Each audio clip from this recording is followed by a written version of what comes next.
Aleluia. Paz do Senhor, irmãos. Amém. Graças a Deus, né? Estamos aqui mais uma vez adorando o Senhor Jesus. Amém. Ele é digno de todo louvor. É o Filho de Deus vivo. Outro igual não há.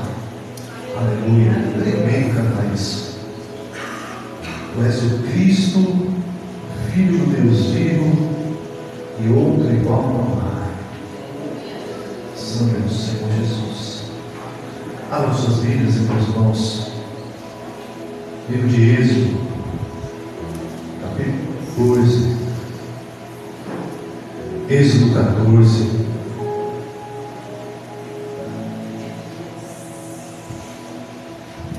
Versículo de número 15.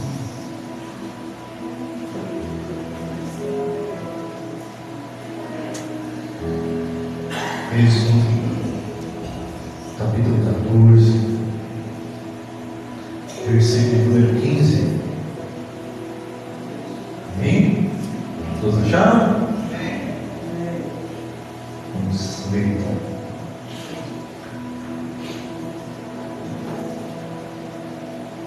Diz assim a palavra do Senhor: Disse o Senhor a Moisés: Por quê?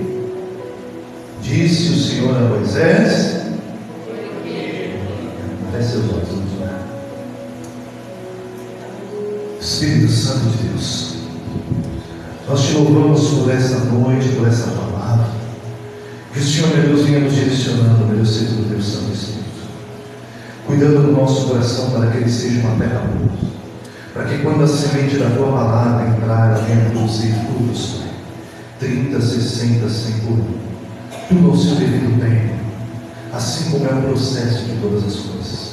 Meu Deus, existe um padrão de continuidade, isso já foi dito aqui.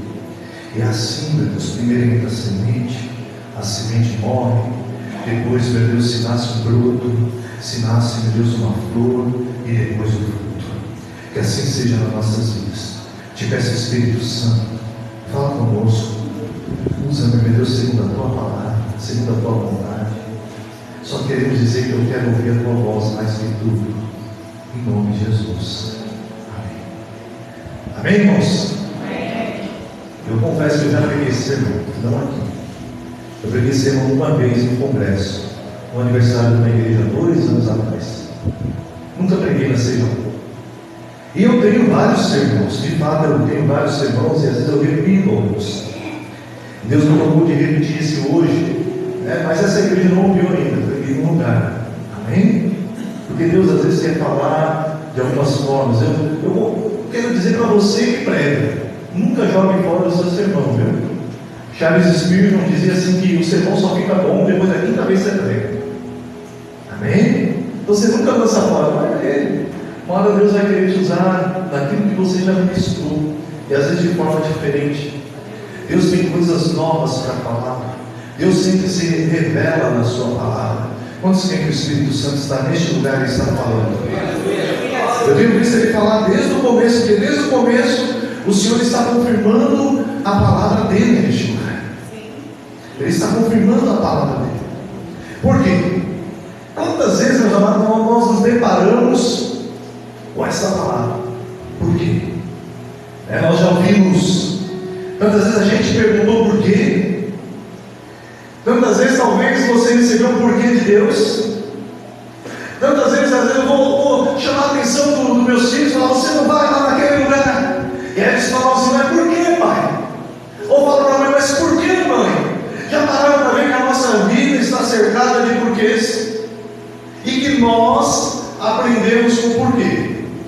De fato, meu amado e amado, nós somos dotados de inteligência. Somos um ser dotado de inteligência. É o que nos diferencia de todos os outros animais da terra. A gente é inteligente. Nós pensamos, construímos coisas, fazemos algo. Mas tudo isso nós aprendemos muitas vezes com perguntas. A ciência é dessa forma. A ciência ela vem de perguntas. Alguma coisa acontece e as pessoas vão perguntar: mas por que isso acontece? E aí alguém vai lá, na ciência e acaba descobrindo. Um observador, como o pastor estava falando, estava observando as formigas. Observadores que se perguntam, conseguem respostas. Quem pergunta tem resposta. Se você pergunta, você tem resposta. Agora, se você não perguntar, vai ser difícil você ter uma resposta. Se você perguntar, você vai ter resposta. Aquilo que você precisar e você perguntar na palavra de Deus, eu quero dizer, você tem resposta aqui. Não tem nada que você buscar aqui na palavra de Deus, você não tem a resposta. O homem pode não ter uma resposta para você, mas a palavra de Deus tem. Tem resposta. Eu quero dizer nessa noite, tem resposta do Senhor na sua vida. Tem resposta de Deus para nós. Sabe por quê, meus amados? Nós somos um ser dotado de inteligência. A palavra do Senhor vai dizer em Eclesiastes capítulo 3, versículo de número 11, que Deus fez tudo ao seu devido tempo e colocou a eternidade dentro do homem, o senso da eternidade. Olha só, meus amados, nós temos algo grandioso dentro de nós, a noção da eternidade. Então nós vamos ver a criança desde pequena. A criança ela começa com umas perguntas. A criança vai crescendo e ela começa a perguntar: pai, como que eu nasci? Da onde eu vim, pai? E tem pai e mãe que vai falar uma coisa nada a ver. Tem pai e mãe que vai falar que ela veio de uma cegonha, vai falar que nasceu ali pegou no pé de repolho. Não importa a desculpa, mas tem pai enchendo os filhos de desculpas nada a ver. Sendo que você pode falar da palavra de Deus para o seu filho. Você pode falar: meu filho, você está em Deus. Amém? Antes de você nascer, você estava em Deus. Não iluda seu filho, fala a verdade para ele. Antes de você nascer, você estava em Deus. A palavra do Senhor, meu filho, vai dizer que o Senhor teceu você dentro do meu ventre. Foi o Senhor quem fez você dentro do ventre, sabe disso? Aleluia. E às vezes a gente procura tantas respostas, nada a ver com a palavra dos nossos filhos. O Senhor já tinha te chamado, meu filho, antes de tudo. Você estava nele, eu também estava nele antes de eu nascer. E é assim. Então o ser humano ele começa com perguntas porque nós somos autotranscendentes. A psicologia vai dizer que nós somos transcendentes. Nós não cremos que surgimos aqui do nada. A pessoa pode ser um ateu, mas de fato quando ela era criança ela fica perguntando: de onde eu vim? Porque nós somos transcendentes. Então não é possível que eu estou aqui por acaso. Não é possível que eu nasci por acaso, que eu vim para essa terra por acaso. Não é possível que eu moro aqui em Mongaguá, em São Paulo, no Brasil, por um acaso. Por que eu não nasci lá nos Estados Unidos? Não é verdade? Nós não estamos aqui por um acaso. Eu quero dizer, você não está aqui por acaso. E você também não é obra do acaso. Não é obra do acaso. Antes de tudo, nós estávamos em Deus. Então o ser humano tem isso de se perguntar: por quê? Porque Deus colocou a eternidade, o senso da eternidade, onde está? Está aqui dentro. Aqui dentro você questiona a palavra de Deus. E aqui dentro você anseia estar com Ele. Você sabia disso? Você tem vontade de estar com Deus, porque a eternidade está dentro de nós. Assim Deus fez tudo ao seu devido tempo e colocou a eternidade dentro de nós. Aleluia. Santo Senhor. Santo Senhor. Então não é errado nós questionarmos. Não é errado nós fazermos perguntas. E de fato, agora no texto que nós lemos, é Deus que está fazendo a pergunta. Mas quantas vezes na Bíblia nós vemos homens de Deus perguntando algo para Deus? Fala: Senhor, por que isso? E quantas vezes você também não perguntou algo para o Senhor? Pode ser que você esteja aqui nessa noite perguntando algo para Deus. Fala: Senhor, por que as coisas estão desse jeito? Se eu estou na tua obra, por que tudo na minha vida não está acontecendo? Por que minha vida não está prosperando? Por que minha esposa não mudou? Por que meu filho não mudou? Já falou para mim que nós perguntamos muito para Deus? Eu pergunto também, meu irmãos. Pergunto também, viu? Não murmuro, mas eu pergunto algumas coisas para o Senhor, porque eu preciso de resposta. Quem quer resposta, pergunta. Se você quer resposta, você pergunta, mas pergunta da forma certa, não reclama com Deus. Pergunta: Senhor, mas por que isso? Eu preciso entender o seu propósito, eu preciso entender a direção. Muitas vezes nós perguntamos porque precisamos de uma direção. Já pararam para ver, meus amados, se a gente tomasse as decisões assim, que nem o mundo, a gente só ia quebrar a nossa cara. E às vezes quando a gente tenta tomar decisão do nosso jeito, nós quebramos a cara, porque não perguntamos antes, não consultamos o Senhor. Nós não falamos para o Senhor: é para eu ir por aqui? Senhor, é para eu entrar naquele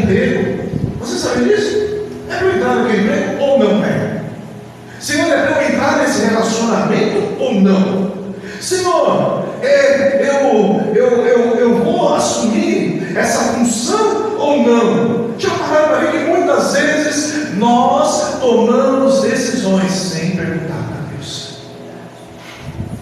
O porquê está nas nossas vidas, meus amados. E em situações difíceis nós perguntamos: por que Deus? Assim estava acontecendo no versículo 11 do texto que nós lemos. O povo estava questionando. Eles estavam diante do mar. O caminho deles estava bloqueado por águas. Como assim, irmã da obra pastora Alemanha? Estava bloqueado.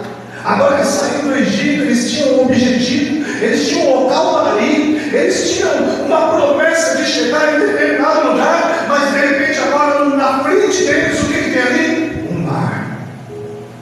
E atrás deles o que tem? Um exército. O que eu e você faria? Vai dizer que eles estão ali de frente ao mar e começam a surgir várias perguntas.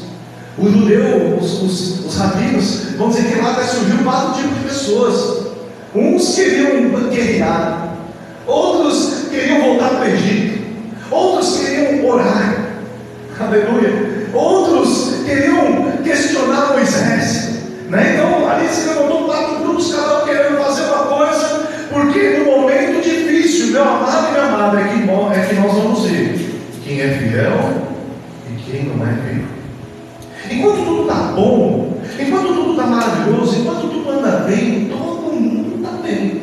Agora, quando as coisas apertarem, eu vou dizer aqui vocês vão, se um dia Deus apertar as coisas, o que eu quero ver? É quando as coisas apertam que nós vamos ver quem é e quem não é. Às vezes nós somos muito amigos, mas é até ser questionado. Às vezes nós andamos muito juntos, mas é até ser questionado, porque quando somos, aí já não é mais, já não serve mais. E aí a gente já começa a perguntar por quê? No versículo 11, eles estão dizendo assim: disseram a Moisés: será por não haver sepulcros no Egito que nos tiraste de lá, para que morramos nesse deserto? Aí vem a pergunta deles: por que nos trataste assim, fazendo-nos sair do Egito? Já pararam para ver? Esse povo era escravo. Esse povo estava comendo pão que o diabo amassou. Esse povo não tinha liberdade. Eles estavam presos, oprimidos. E nós éramos assim no mundo. Pecado de oprimir. O mundo de oprimir. Quando nós vivemos no mundo, somos oprimidos. A gente era raiz adâmica, filhos de Adão. Enquanto nós éramos filhos de Adão, o pecado nos dominava. Tudo que nós fazíamos era a morte. O caminho era a morte.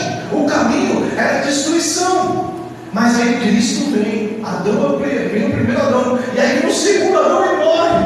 E aí ele morre por nós. Ele morre por meus pecados. Então quando eu morro no batismo, eu morro nos meus pecados. O primeiro Adão me deixou uma herança.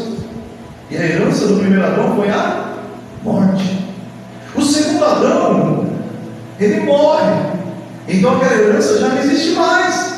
Porque se você tem filhos, e seu filho não gera filhos, e ele morrer, vai ter herança? Não vai ter herança. Mas quando Cristo ressurge, aleluia, aí nós recebemos uma herança.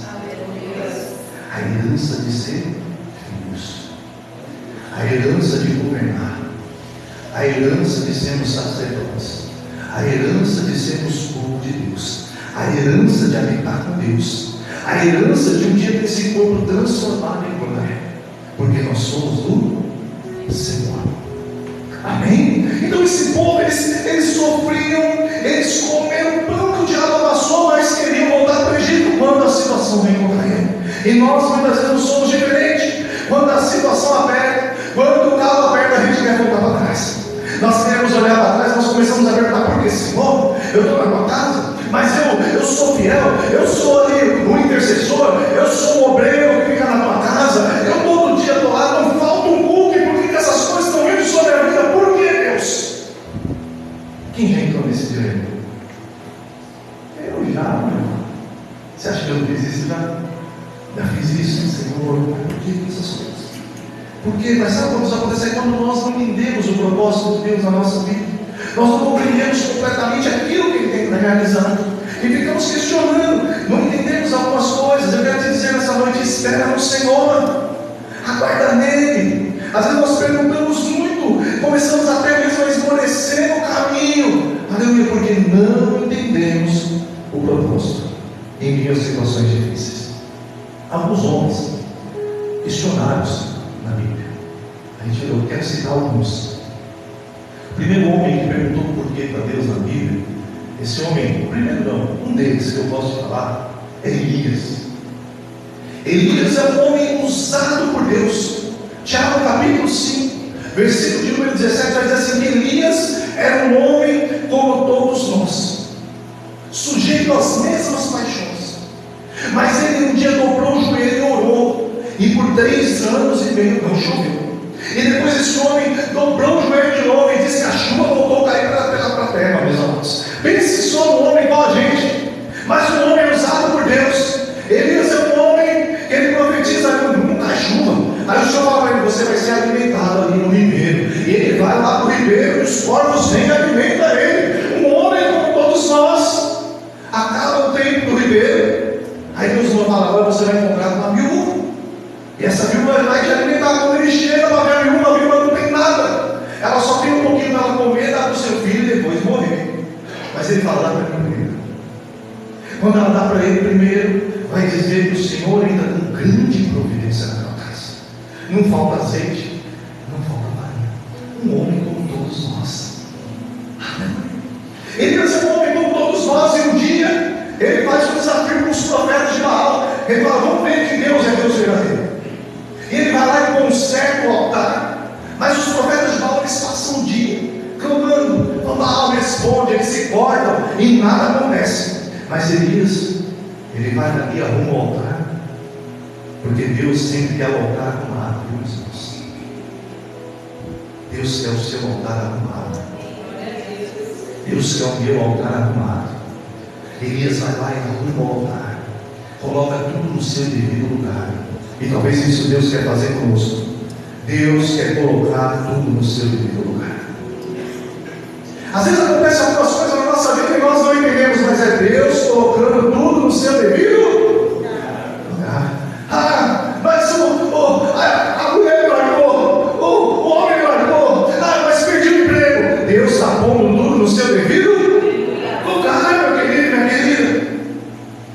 Elias vai lá e coloca tudo no seu devido lugar, joga água naquele altar, não dá.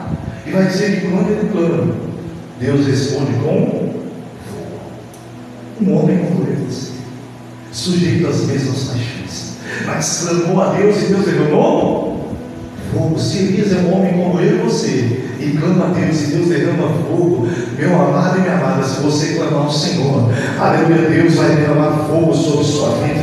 Aleluia, Deus vai testificar que Ele é Deus. Deus vai mostrar que Ele é o Senhor, para aqueles que desacreditam de você, porque você é um homem como qualquer um. Deus usa homens. A diferença é que Ele usa homens na posição. Um homem como todos nós. Mas logo depois vai dizer que Jezabel, ela promete matá-lo. Elias, eu vou te matar. Ela faz uma ameaça. Agora eu vou acabar com a sua vida. Agora eu vou te destruir. O inimigo ele faz isso conosco o tempo todo. Você sabia? Quando você está bem, quando você está sendo usado, quando você é Deus mudando sua casa, o inimigo fica furioso. Aí ele fala para você: agora eu vou te destruir. Agora essa situação vai vir para acabar com você. É o que o inimigo quer. Ele quer acabar com a sua vida, ele quer te destruir, ele fica com fúria contra você, contra mim. Ele se levanta de uma forma tremenda. E Elias, naquele momento fragilizado, sente medo. Sente medo. E diz que ele foge para o deserto. Elias foi para o deserto. Deus mandou Elias para o deserto? Deus mandou Elias para o deserto? Não. Elias foi com as próprias pernas. Porque às vezes a gente entra em desertos que não é para nós entrarmos. Não é todo deserto que nós passamos que é Deus que colocou, não, meus amigos. Tem deserto que, se nós andarmos pelo caminho contrário à palavra do Senhor, pelo caminho contrário ao propósito do Senhor, somos nós mesmos que entramos lá. Somos nós mesmos que caminhamos lá. Às vezes não é tempo mais de deserto,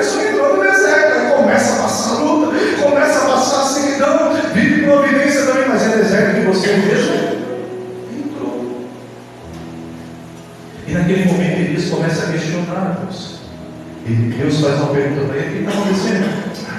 Eu tenho sido fiel, tenho pregado a tua palavra, tenho cumprido o ministério, mas só tem eu, estou sozinho. E aí agora querem me matar. Então eu quero morrer. Por causa disso eu quero morrer agora, porque eu estou sendo perseguido, eu estou sozinho, só eu que vivo verdadeiramente a palavra. Deus não responde. Aí Deus vai ter com ele numa caverna. Deus pergunta de novo: o que está acontecendo?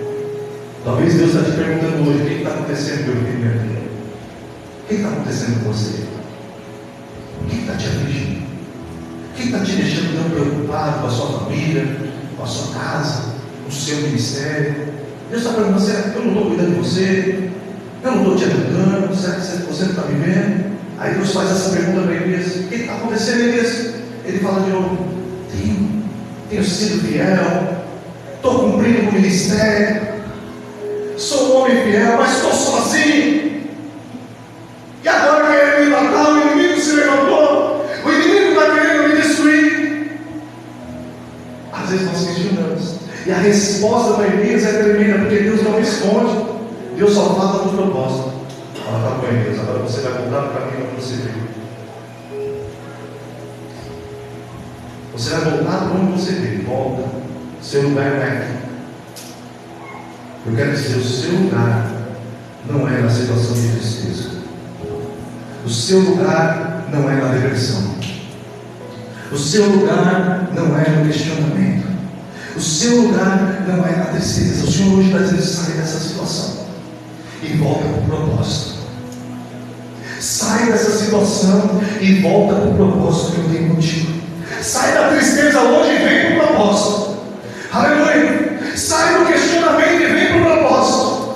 Aleluia. Sai da dúvida e vem para o propósito. É assim que Deus trata com homens.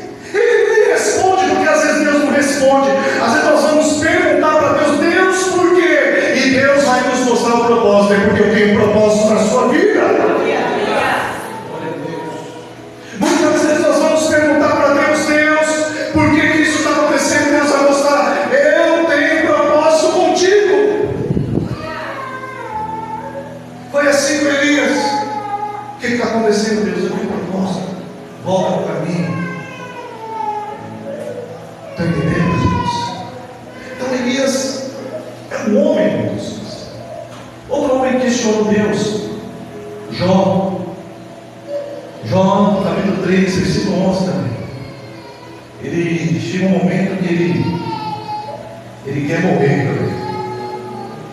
Ele fala assim: por que não morri eu na madre? Perguntando o quê? Por quê? Por que eu não morri? Por que eu não esperei eu sair dela?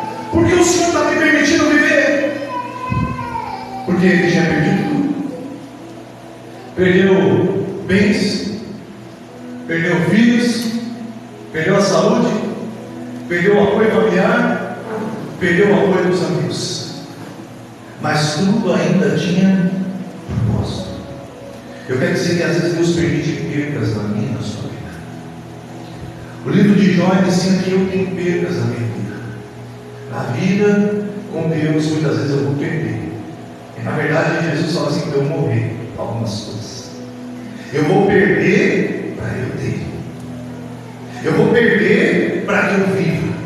Eu vou morrer para viver. Na nossa vida é assim. Jó questionava, mas agora Deus tinha um propósito de restauração na vida dele, um propósito de um relacionamento maior com ele. Eu quero te dizer que Deus tem um propósito de maior relacionamento contigo.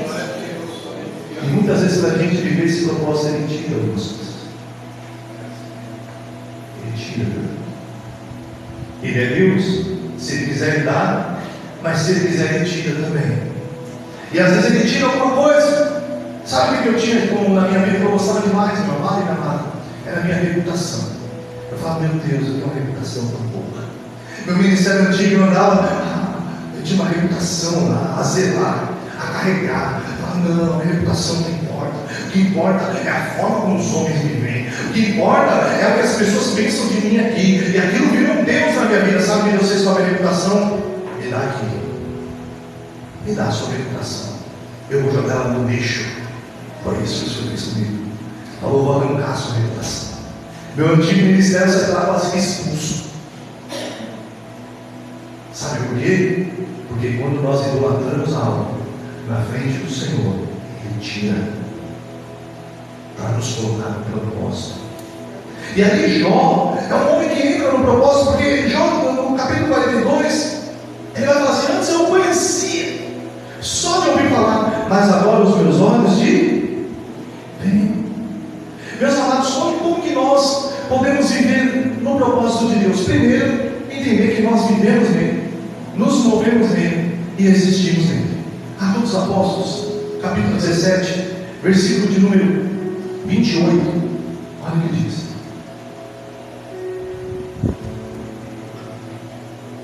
Diz assim: pois nele vivemos e nos movemos e existimos, como alguns dos vossos poetas têm dito, porque dele somos gerados. Você vive em Deus. Às vezes fala assim: não, eu vou lá entrar na presença de Deus. Meu amado, eu vivo nele, eu ando nele, eu vou dormir, eu estou com ele, tudo que eu faço ele está comigo, eu vivo nele, eu existo nele, sem ele eu não existiria. Eu vim dele e vivo nele. Nós somos a igreja do Senhor, ele é a cabeça, nós somos corpo, tão próximo que nós estamos nele. Quando o crente entende isso, ele vive tremendamente. Ele vive em excelência, porque ele entende que tudo que ele faz, Deus está com ele. Já viu para Josué o que Deus falou? Eu sou contigo. Não é assim? Deus está dizendo: eu sou contigo, porque às vezes nós esquecemos que Ele é comigo. Nós entendemos um Deus distante que não está comigo, mas eu vivo nele, eu ando nele. Tudo que eu falo, eu estou pregando nele agora. Eu estou andando nele. Aonde eu me movimento, se eu vou para cá, eu estou nele. Se eu vou para lá, eu estou nele. Aonde você estiver, você está em Deus. Nele vivemos, nos movemos e existimos. E toda situação sempre tem produzindo algo em nossas vidas. Toda situação difícil é para que Deus produza algo melhor, é para que Deus nos coloque no propósito. 2 Coríntios capítulo 4, versículo de número 17 vai dizer assim: porque a nossa leve e momentânea tribulação produz para nós um eterno peso de glória, acima de toda comparação.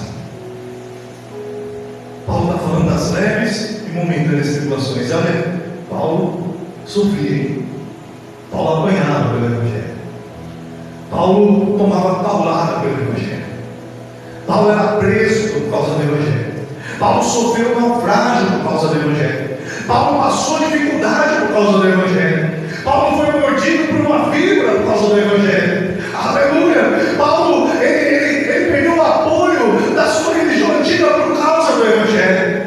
Ele está falando: isso aqui tudo é leve e momentâneo. E às vezes nós, por causa de uma coisinha assim, começamos: por que Deus?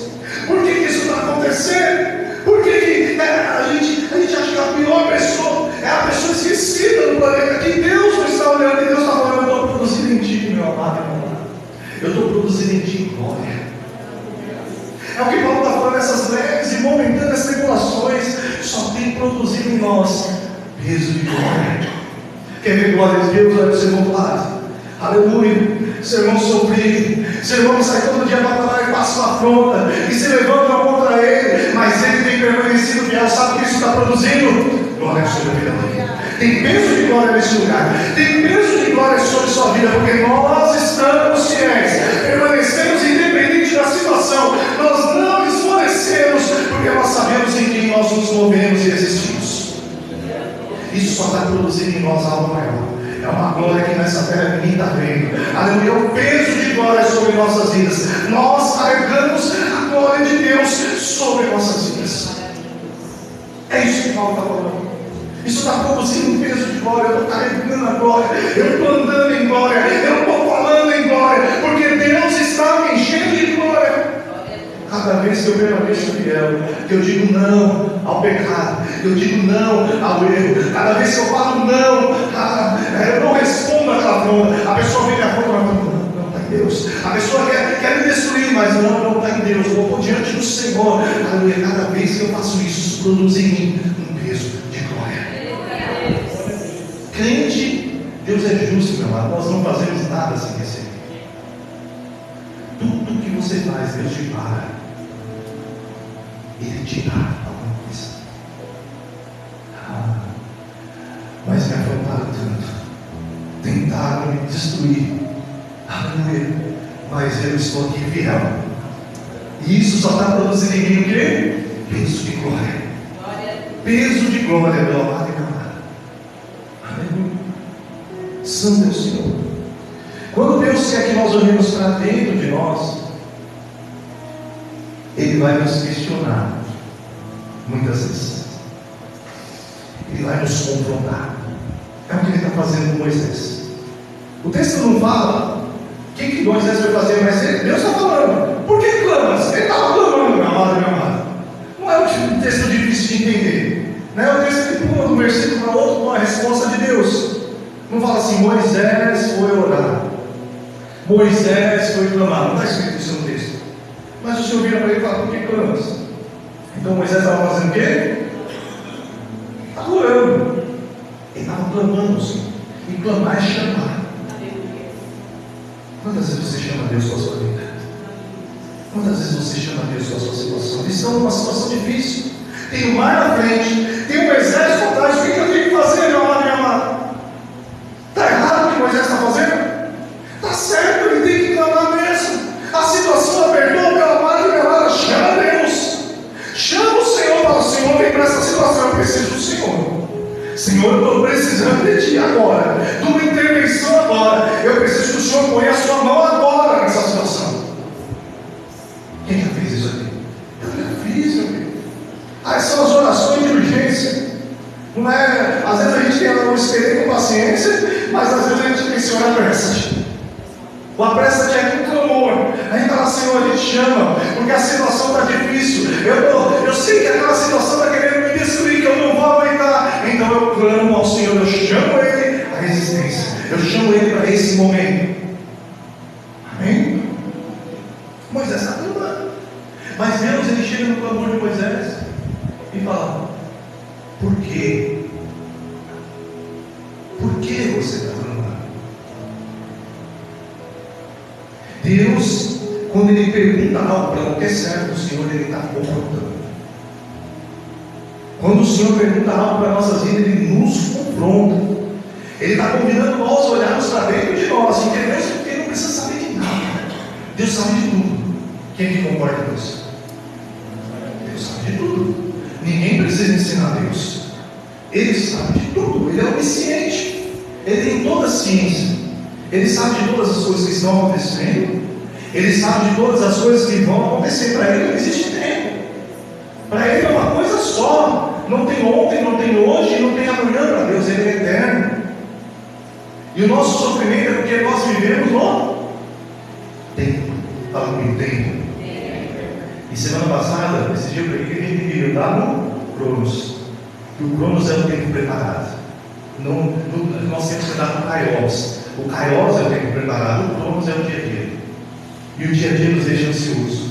A gente não quer aguentar. Meu Deus, o que eu vou fazer amanhã? Amanhã eu tenho que cozinhar, amanhã eu tenho que trabalhar, amanhã eu tenho que preparar meu filho. Aí, meu amado e minha amada, a ansiedade é uma coisa terrível. Jesus disse, não andeis ansiosos pelo que vocês vão fazer. Essa é a palavra de Deus. Jesus disse isso, falou, não andem. E a gente é uma ansiedade só. A gente é a geração que sofre de depressão, que sofre de crise de ansiedade, que sofre de angústia, que qualquer coisinha nos dá o batimento acelera, qualquer coisinha a gente não aguenta. Por quê? Porque a gente vive na ansiedade. Jesus deu a solução e falou, não andem ansiosos. O Pai cuida de você.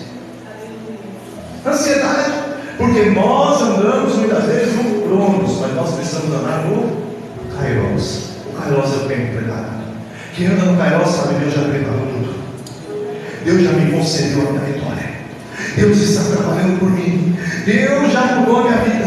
Deus já me transformou. Eu sou abençoado, porque eu estou em Deus. A palavra do Senhor nos ensina que eu sou abençoado. Efésios capítulo 1, versículo de número 3, diz assim, bendito seja o Deus e Pai de nosso Senhor Jesus Cristo, que nos tem abençoado com toda a sorte de bênçãos celestiais em Cristo Jesus. Nós somos abençoados. Todas as bênçãos estão disponíveis sobre nossas vidas. Mas nós, para entender essas bênçãos, nós precisamos andar no Kairos. Quem anda no Kairos não é ansioso. Quem anda no Kairos tira uma ansiedade.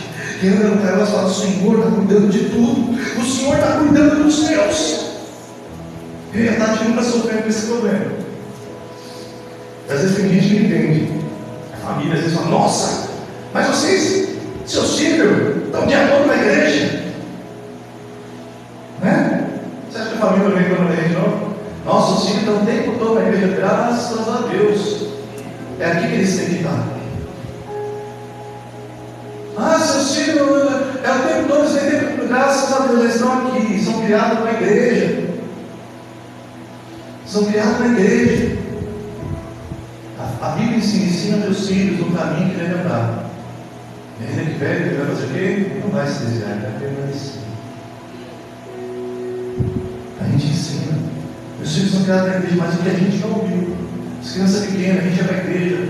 O Lucas corria debaixo das cadeiras, o Lucas dava trabalho, corria debaixo das cadeiras, levantava o pé dos irmãos, saía subindo no culto, ficava gritando. O pastor toda vez falava: irmão, seu filho está dando trabalho lá, vai lá, pega ele. Eu tinha que ir lá pegar meu filho, sempre obrei na igreja, mas nunca parei de ir para a igreja por causa dos meus filhos. E também nunca deixei eles em casa. Meus filhos vêm para a igreja comigo, é questão de honra. Questão de honra. Porque eu estou ensinando meus filhos no caminho que eles têm que andar. O filho não sabe o que tem que fazer.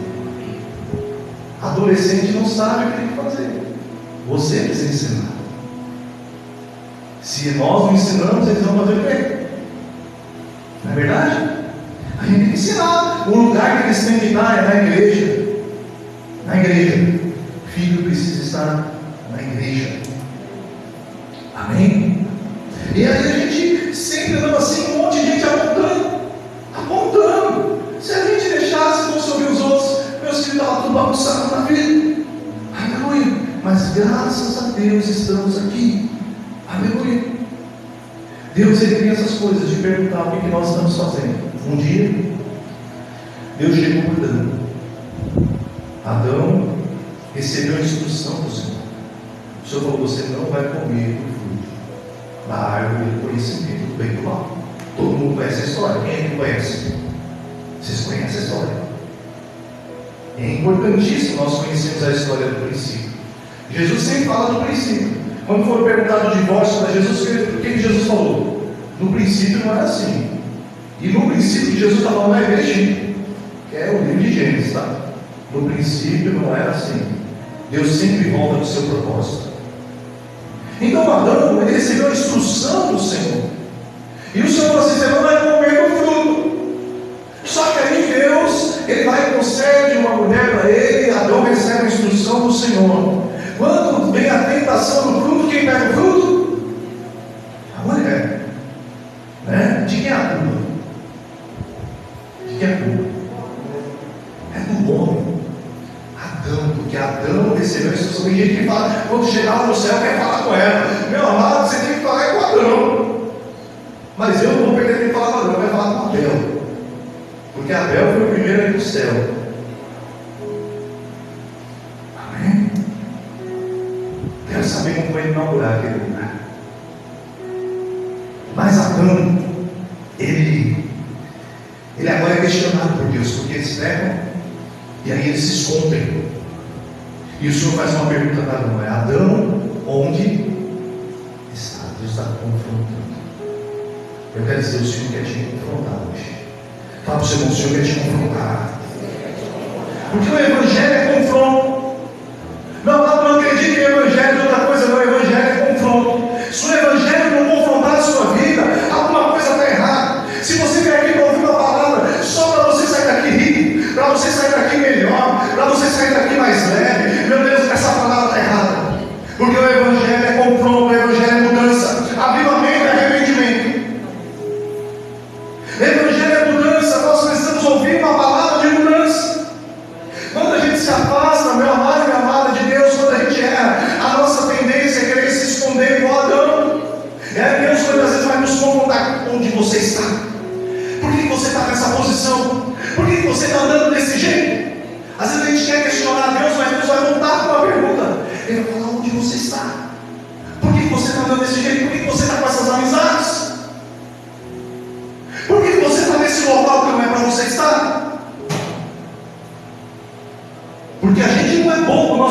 sua palavra. Deus nos ensina todo dia. Deus fala o que pode e o que não pode, mas muitas vezes nós andamos pelo que não pode, e a gente fala, não. E Deus nos confronta e fala, por que você está nesse caminho? Por que você está andando assim? Por que você está agindo dessa forma? Quando o Senhor falou para Adão, onde você está? Porque Adão estava tentando se esconder de Deus. Imagina Deus não se esconder. Outra pergunta que a gente vai ver lá do Bereshit, do Gênesis. Do Bereshit, meu irmão, desculpa eu falar errado aqui. No hebraico, Gênesis se chama Bereshit. Amém? No Gênesis, Deus pergunta assim, Gênesis 4, versículo 6.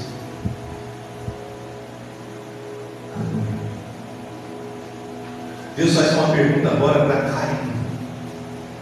Gênesis capítulo 4, versículo número 6.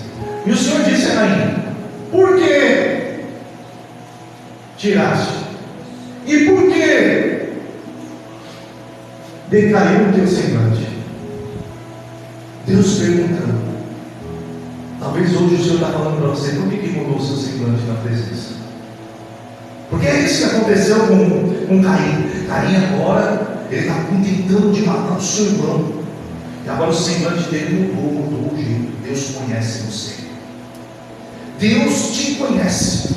Eu conheço vocês. Olha só, meu amado, se chega um irmão aqui, ele está meio triste, eu sei. Eu olho para a cara de vocês. Eu olho para o rosto de vocês. Não precisa ser profeta. A gente sabe quando o irmão está triste, quando o irmão está alegre, porque nós se conhecemos. Amém? Agora imagina Deus. Deus quando vê Caim com o semblante mudar, ele fala, por que você está assim? Por que te decaiu o semblante? Deus, ele faz perguntas para que nós sejamos confrontados. Por que você mudou? Não muda não, meu amado. Nós precisamos estar da mesma forma hoje e amanhã. Aleluia, se você mudar, Deus sabe que você mudou. Se o seu semblante cair, Deus sabe que ele caiu. Se a sua intenção mudar, Deus sabe que a sua intenção mudou. Ele conhece dentro de você. Por isso que Salmo de número 139 vai dizer assim, 139, vai dizer assim, e o Senhor nos sonda e Ele nos... Ele sabe quando a gente se acende, Ele sabe quando a gente se levanta. Ele conhece. Ele conhece o momento de tristeza, Ele conhece as suas lágrimas, Ele conhece o momento que você está alegre, Ele conhece o momento que você está ansioso. Deus te conhece muito mais do que você se conhece. Você pode falar assim, eu me conheço. Eu me conheço. Tem gente que assim quando está na vida fala assim, eu me conheço, está bom então. Eu me conheço, essa pessoa me conhecesse, porque eu me conheço. Não, meu amado, é Deus que te conhece. Deus te conhece. Deus te conhece. E Ele sabe quando você muda. Ele sabe quando nós saímos da palavra. Ele sabe quando nós andamos contra. Outro homem que Deus pergunta, Josué. Josué, foi falado aqui, estava ali para substituir Moisés e bate no Edinho. Ele está com medo agora da grande liderança. Está com medo da responsabilidade.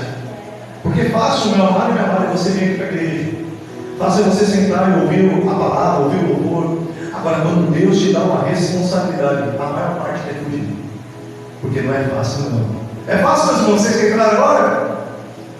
É fácil fazer alguma coisa, meu amado? Está liderando? Não é fácil. Não é fácil. A gente quer fugir da responsabilidade. Deus tem uma responsabilidade com a sua vida. Ele quer responsabilidade dos seus filhos. E agora Josué está com medo. E o Senhor faz uma pergunta lá em Josué capítulo 1, versículo de número 9. Aleluia. Põe aí na tela. Josué 1, versículo 9. O Senhor vai dizer assim, não te mandei eu? Esforça-te, tem ânimo. Não temas nem te espante, porque o Senhor teu Deus é contigo. Por onde quer que andares. Não é o Senhor que mandou você? Eu às vezes não entendo algumas coisas. Recebi uma mensagem esse dia do irmão. Primeiro o irmão falou assim, o Senhor falou comigo para estar com vocês. Amém. Então, foi quem falou? Foi Deus. Quem sou eu para falar não? Não passou nem 2 meses, o irmão falou, estou indo embora. Peraí, irmão, peraí. Deus mandou você vir, já mandou você sair. Está meio difícil esse Deus. Eu falei para ele: toma cuidado um pouco com Deus falou. Deus falou para ir para cá, Deus falou para ir para lá. E aí ser você mesmo que está falando e não ser Deus. Toma cuidado. Porque assim, Deus manda, Deus confia. Mas às vezes, sabe que a gente ouve a voz de Deus? Será que a gente sempre está atento a ouvir a vontade de Deus? Por onde Deus quer que eu ande? Porque às vezes a gente só quer fugir de uma responsabilidade, meu querido e minha querida. Porque sabe o que é difícil na obra de Deus? É assumir a responsabilidade. A maior parte não quer assumir. Assumir a responsabilidade na obra de Deus não é fácil. Sabe por quê? Quando você assumiu a responsabilidade, você vai estar em outro nível. Você vai começar a ver coisas que você não queria. Você vai começar a enxergar um pastor do jeito que você não via. Porque aqui você enxerga pregando, mas eu quero ver você aguentar te cobrando. Não é verdade? Eu quero ver você aguentar te cobrando. Porque eu sei que Deus tem comigo. E eu vou ter responsabilidade do que Deus tem como? Não importa. Você acha que eu estou preocupado com o que acontece? Não. Porque acima de tudo está Deus. Então primeiro ele fala e eu cumpro. Amém? Primeiro ele fala e eu cumpro. Então não me preocupo, meu lado. Eu não me preocupo com a cara feia. Eu não me preocupo se a pessoa vai ficar chateada. Eu não me preocupo com essas coisas. Pois esse meu tempo. Pois. Graças a Deus. Amém? Porque eu sei com quem eu tenho responsabilidade. O Senhor falou assim: não te mandei eu. Então, meu amado e minha amada, não tenha medo da responsabilidade de Deus. Deus está chamando a gente aqui para um profundo maior.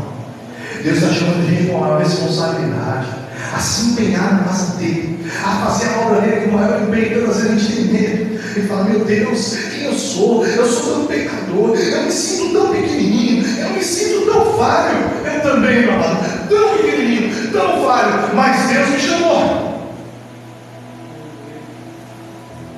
Amém? Então cumpra com a responsabilidade do Senhor. São perguntas retóricas que nos levam até Deus. Deus muitas vezes vai fazer perguntas que não se tem resposta. Assim Deus fez com Jó. Jó, no capítulo 42, versículo de número 3, ele vai falar um pouquinho do que Deus perguntou para ele. Capítulo 42, versículo de número 3, ele vai falar assim: quem é aquele, como disseste, que sem conhecimento encobre o conselho? Na verdade, falei do que eu entendia, coisas maravilhosas demais para mim, coisas que eu não conhecia. Ou seja, quando Jó está num momento difícil, Deus fala com ele no meio da tempestade, e aí Deus começa a fazer um monte de perguntas para ele. Onde você estava quando eu fiz os céus? Onde você estava quando eu fiz os reinos? Deus começa a fazer um monte de perguntas que não tem resposta para Jó. E Jó tentou obscurecer aquilo que Deus era. Deus sabe de tudo. Ele reconhece e fala: eu falava do que eu não sabia. Eu tentei obscurecer aquilo que Deus era. Eu tentei apagar aquilo que Deus é. Deus é muito grande, Ele é Criador, Ele é todo poderoso. Todo poder está nele. Ele tem poder de fazer e de desfazer. Ele tem poder de transformar. Ele tem poder de renovar. Pode, se não tiver ninguém para falar, Ele faz as pedras falarem, porque Ele é Deus. Ele é Deus. O porquê de Deus é sempre para elevar o meu nível. Amém? Fala para o seu: Deus quer elevar o seu nível espiritual. O porquê de Deus é para elevar o nosso nível. Deus queria levar Jó a um novo nível de relacionamento. Agora Jó não ia conhecer mais Deus de ouvir falar, mas de andar com Ele. O porquê de Deus nos leva a um relacionamento maior com Ele. Moisés estava clamando, e ele teve resposta, porque a oração dele chamou a atenção de Deus. Por que clamas a mim? Eu quero dizer que a sua oração chama a atenção de Deus. A oração de Moisés teve um objetivo concluído, porque Deus respondeu, não respondeu? Deus falou com ele: se você orar, Deus vai falar contigo. Aleluia! Deus responde oração. Mas Deus muitas vezes Ele vai nos confrontar. A resposta dele, Ele vai nos confrontar para algo maior. Deus fala para ele: por que clamas a mim? Diga ao meu povo que marche. Coisa de louco. Mais na frente. Mais na frente. Não tem caminho. É profundo. Exército atrás. Mas o Senhor fala assim: eu quero te levar para um novo nível. Eu quero te levar para viver milagre. Porque você está clamando. Tem às vezes um momento que é para agir. Nós clamamos, recebemos resposta, mas muitas vezes nós não agimos na presença do Senhor. Às vezes só fica esperando resposta. Senhor, me responde. Aí o Senhor vai lá e responde. Senhor, fala comigo. Aí o Senhor vai lá e fala contigo. Senhor, me dá um sinal. Aí o Senhor vai te dar um sinal. Senhor, envia um profeta. Aí vem o profeta Sabatinho, te entrega a profecia. Aleluia. E a gente continua: Senhor, será que é isso mesmo que o Senhor quer? Será que é por aqui que o Senhor quer que eu ando? Será que é ali que o Senhor quer que eu faça? Senhor, dá mais uma respostinha. Já pararam para ver? Moisés, ao contrário, ele recebe a resposta. Deus fala: diga ao povo que. Na nossa vida é assim, meu querido. Às vezes você está esperando de resposta. Você está aqui na igreja todo dia buscando a resposta de Deus. Eu vou lá buscar uma resposta. E Deus já te respondeu. Deus já te falou: marcha, meu filho, faz a minha obra, tem responsabilidade na minha obra, começa a me servir que eu cuido de você, cuida das minhas coisas que eu cuido das suas. É assim, meus filhos, eu sempre falei isso: eu cuido das coisas de Deus, Ele cuida das minhas. Se você cuidar das coisas de Deus, Deus cuida das suas. Só que tem que ter fé para isso. Tem gente que não tem.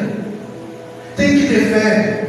Porque se não tiver fé, a gente quer resolver do nosso jeito. Eu quero cuidar das minhas coisas, eu quero cuidar dos meus afazeres. Meu amado e minha amada, eu sinto muito em dizer, mas eu e minha esposa, a gente prefere fazer a obra mesmo.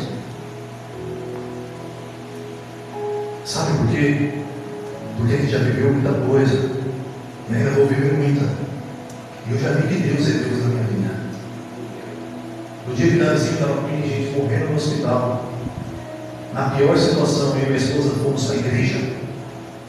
Fomos adorar. A mãe dela mandando mensagem: você é doida? Foi para a igreja.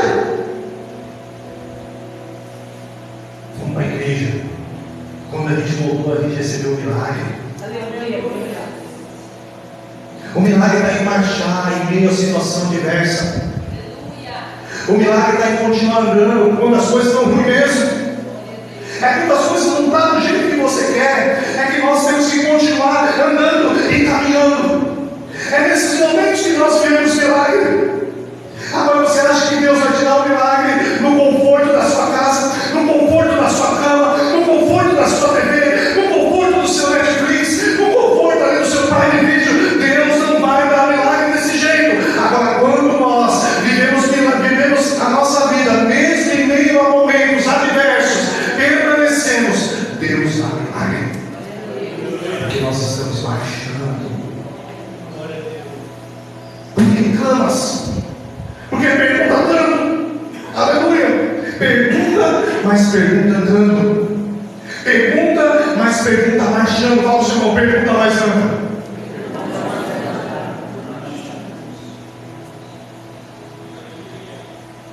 Agora tem gente que está lá assim: por que Deus? Por que Deus? Uns estão até pior, outros estão lá assim: por que Deus? Por que?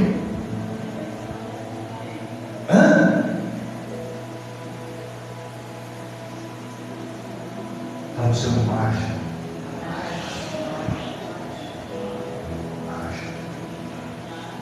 Está difícil, está estranho, não está do jeito que você pensou. Marcha. Não está acontecendo do jeito que você planejou. Marcha. Não está do jeito que você pensou. Marcha. Não está como você imaginou. As coisas não estão acontecendo do jeito que você projetou no seu coração. Mas marcha. Porque Deus concede milagre para quem anda. Amém? Se coloca de pé.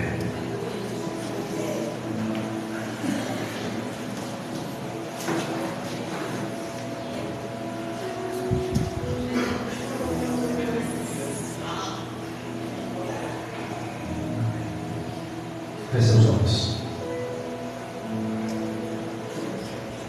Quantos aqui querem viver milagre na sua vida?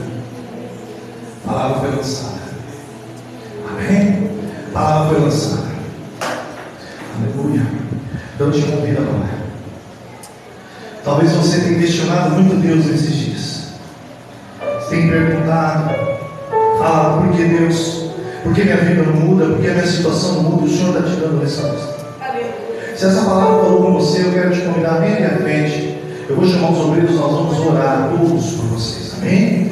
Vem aqui na frente, nós queremos ministrar uma oração sobre a sua vida. Amém? Santo Senhor, pode vir aqui, irmão, em nome de Jesus. Santo Senhor, amém? Graças a Deus. Quero convidar os pastores a vir aqui na frente. Enquanto eu estiver ministrando a oração aqui, nossos pastores são homens ungidos do Senhor. Eles vão impor a mão sobre vocês. Amém? Enquanto nós estivermos aqui